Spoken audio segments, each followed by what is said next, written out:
Hey everyone, this is Lucas. And I'm Daniel. And welcome to the Foojee Show. We are now at episode number... It's episode 3. It's episode 3. But we started the podcast last week, and that was episode 1. And this is... So we kind of want to make these all match up so that this week is episode 2 of the podcast. And this is technically episode 3 of the YouTube show, but we're going to just call it episode 2.5. So the next episode will be uniform episode 3 across the board. Right. And on that note, if any of our viewers do commute a lot or like to run or work out, this is being cross-published as a podcast. It's on iTunes. It's also on Overcast. The link is in the show description below. Cool. So we're coming off the heels of Apple's WWDC, which was 2 weeks ago when we filmed our last episode. And I think we took enough time to cover what was talked about. It's a great podcast length. Good podcast length, a little long for the YouTube show at 40 minutes. And we feel like enough was said kind of about the announcements. And, you know, all those announcements are really just upcoming releases that are coming this fall. So I imagine we'll be talking more about those as we get closer. We'll be mentioning those particular features. So what we wanted to do back here on episode 2.5 is to go ahead and start diving into topic-driven episodes. So these can be archived and searched if you guys want to look back on these. We're thinking about a good topic for this one, and we decided to just have a conversation about iPhone in the workplace. And is that a distraction, or does it help productivity? Okay, and I think it could easily be both, right? If you're not careful.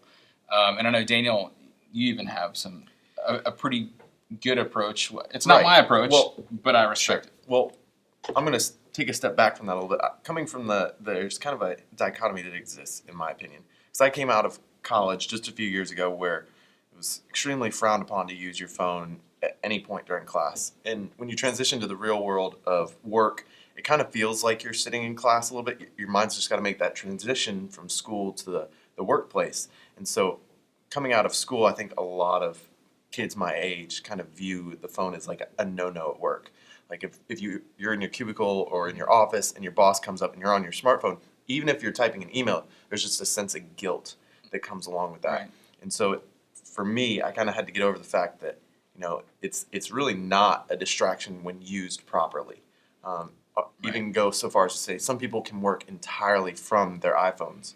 Gary Vaynerchuk's an example of that. He says in a lot of his videos, he'll hold up his iPhone 6 and say that he does all of his work from it. And he'll jump on a MacBook when he needs to, but for the most part, his work is done on that device. Right. So it goes to show, obviously, it's an amazing computer that can do a lot of things. Does it have a full keyboard? No.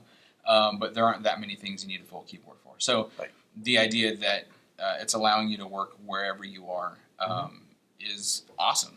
An incredible advantage for most businesses and most teams. But I think there's something to be said of that line, right? And where to draw that line, not just for productivity, that like what we're going to talk about, but also at home.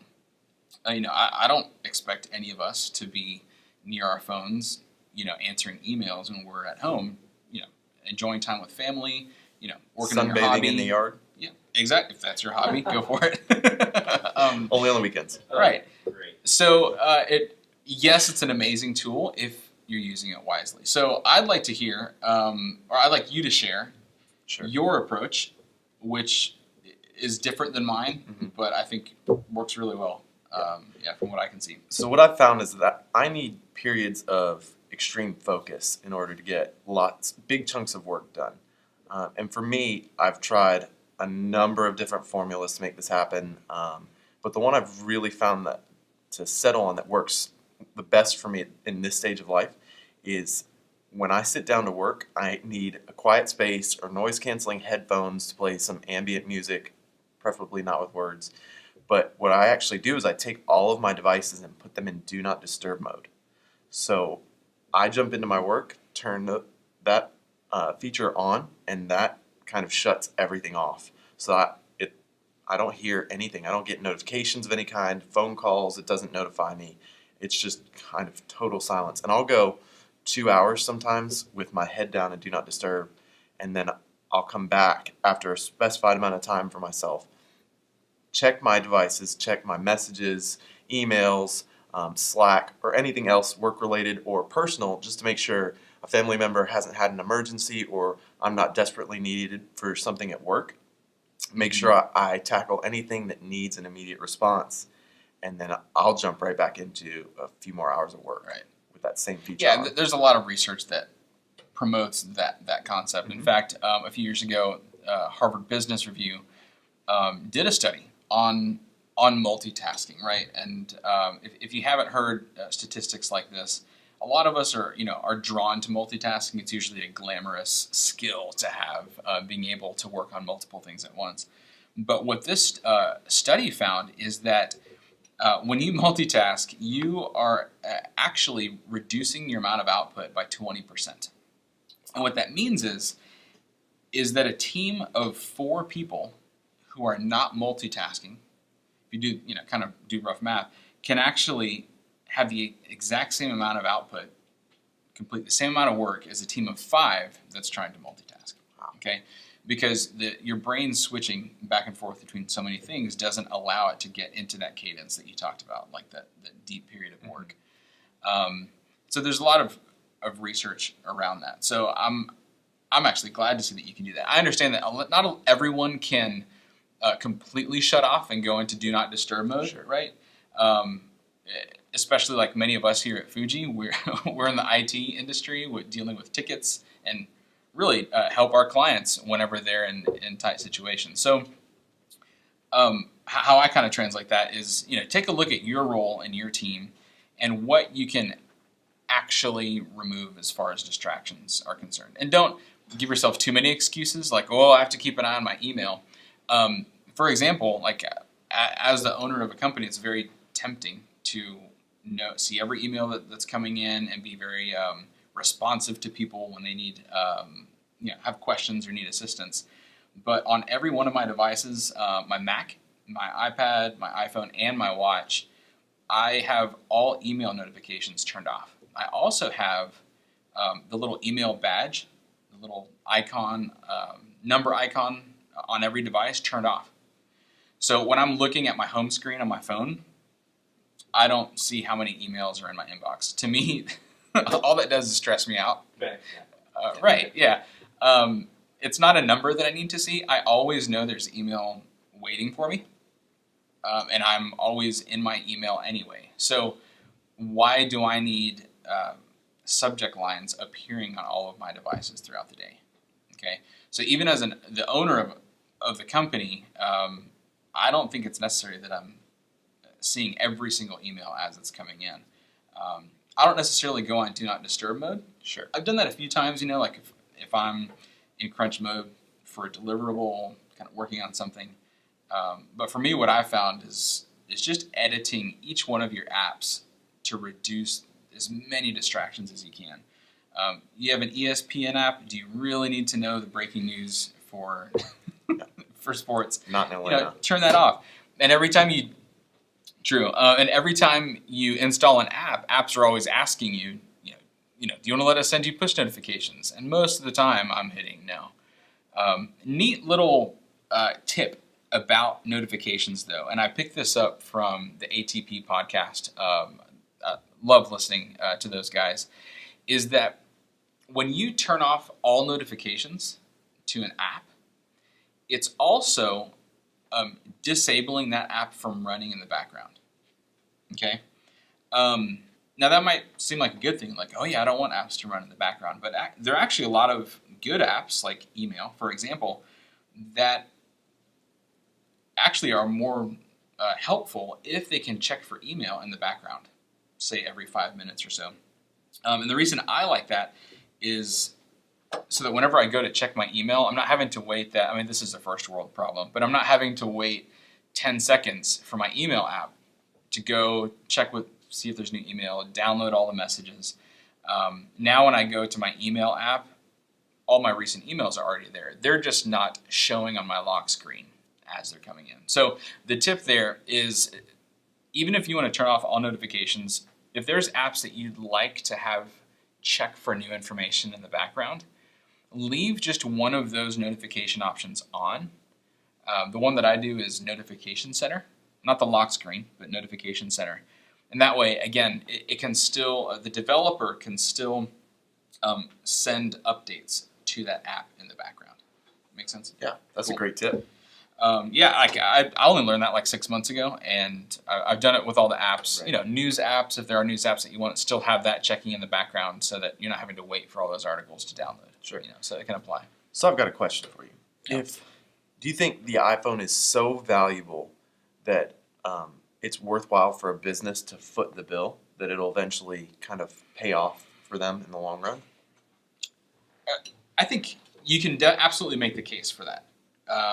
As far as the company footing the bill for the whole phone, what I do think is very worthwhile is a company requiring an iPhone for business use. Okay. The reason why those two different things is some companies might just be okay with an employee providing the phone. Like, a company doesn't have to buy the device, but hey, if you want to use your phone for work, it just needs to be an iPhone. And I'll tell you why. When the entire team is using the same platform, you know, the same operating system, that means they can use the same apps, and communication is tighter because everyone is you know, using the exact same tools.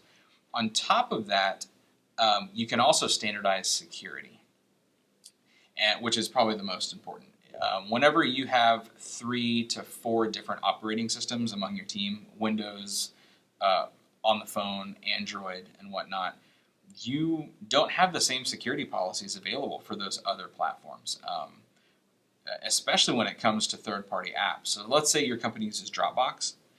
The iPhone operating system allows you to prevent your employees from moving data from Dropbox to other apps, right? You know that share button? Yeah. Like the share sheets. With iOS's MDM capabilities, you can actually prevent certain apps from sharing data to other apps, right? And you don't have that in Android. I mean, I just did a multi-platform deployment last week, and so they're allowing any phone you want, you know, to come into the organization. It's a school, so it kind of makes sense. But yeah, you just can't have that security setting on an Android. So for security and productivity reasons, yeah, I at least like it when an organization has a minimum requirement for iPhones. If you want to foot the bill, then that's even better.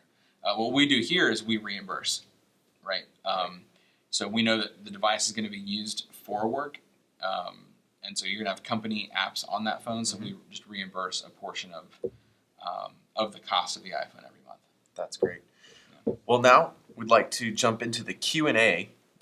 This is our first episode with Q&A, and we got a couple questions this week, which is fantastic. So continue to use the hashtag AskFoojee, but I'm going to go ahead and jump in and ask one for you. So what is your recommendation for dealing with a broken iPhone screen?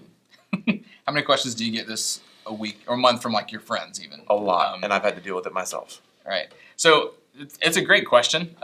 There are a lot of answers because over the years, there have been a lot of companies, you know, from brick and mortar stores to mall kiosks that can now replace your iPhone screen. But you know what? They all cost about $100 or more. Yep. And the Apple store is $109, I think, for the latest phone. Yeah. It kind of varies per iPhone model. But the cheapest I've seen out there from other places is still around the $100 mark, $95 mark. They get even more expensive if you want them to come on site, you know, to your office. But two things I like about Apple. First is it's still under warranty. If you get your repair done at Apple, Big deal. Yeah, totally. Especially if it's within that warranty period. The second is security.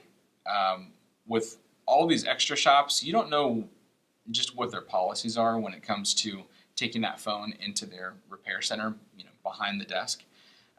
Whereas Apple is very clear with that. They treat your data, you know, with utmost security and privacy. So I just know that when it's dealing with a device, especially a company's device, just do it the Apple way. And again, their pricing is right in line, if not more affordable than other options out there. That's great. Oh, be sure to book an appointment online if you can. Good call. Or else you'll be like waiting at the mall for a couple of Right. hours waiting for a spot in line. So the second question we had, we kind of have already addressed, but I want to read it anyway. The question was, how do I deal with access to sensitive client data on employee phones? And so we've kind of already touched on this before the Q&A section, but I just wanted to kind of reiterate that again. Yeah, so this is huge. How do you secure data on your employees' phones?